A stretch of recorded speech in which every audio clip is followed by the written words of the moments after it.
grands discours écolos et les budgets qui y sont consacrés, le bilan peut cette année être qualifié de mauvais sur bien des points, malgré l'adoption du programme local de prévention des déchets ménagers et assimilés voté l'an dernier. Nous partageons sur ces sujets d'ailleurs la plupart des remarques de la CCSPF.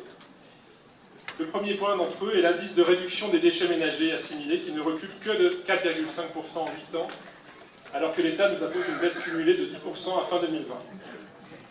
Autant dire que nous n'y arriverons pas.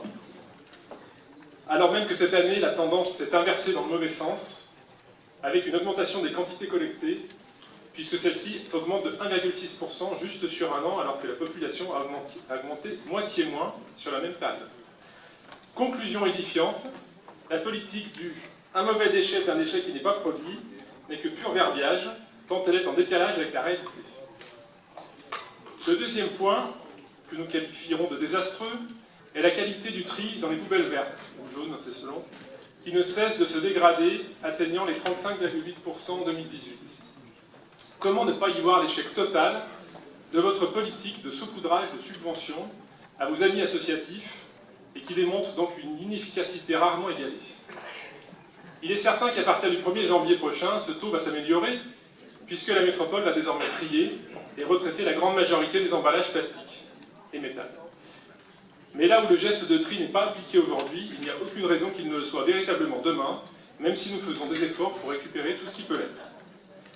Le troisième point est le taux de recyclage des emballages que nous récupérons, qui demeure stable à 48,8%. L'objectif national est hors de portée, puisque 75%. Le seul déchet dont le recyclage est conforme à l'objectif national est le verre. Parallèlement, la collecte du verre fonctionne plutôt bien, et il faut le signaler. Mais ce n'est pas la même histoire pour les autres matériaux. Dans les points positifs, nous pouvons signaler que les habitants se sont vraiment appropriés les déchetteries, qui voient leur volume de collecte légèrement augmenter.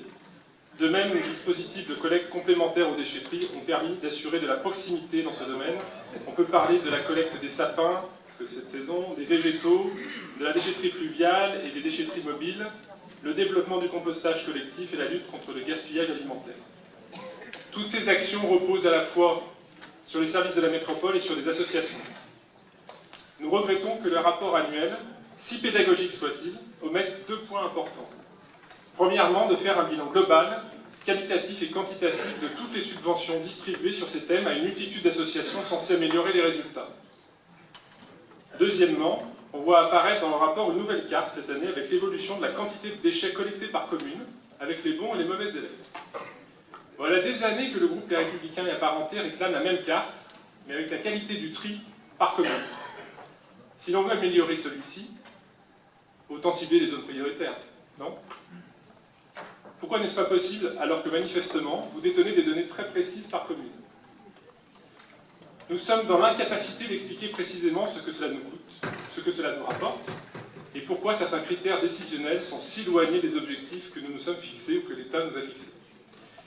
Tout juste sait-on que les dépenses en faveur des actions limitant les déchets sont évaluées à 1% du budget de dépenses 2018, soit environ 1,5 million d'euros.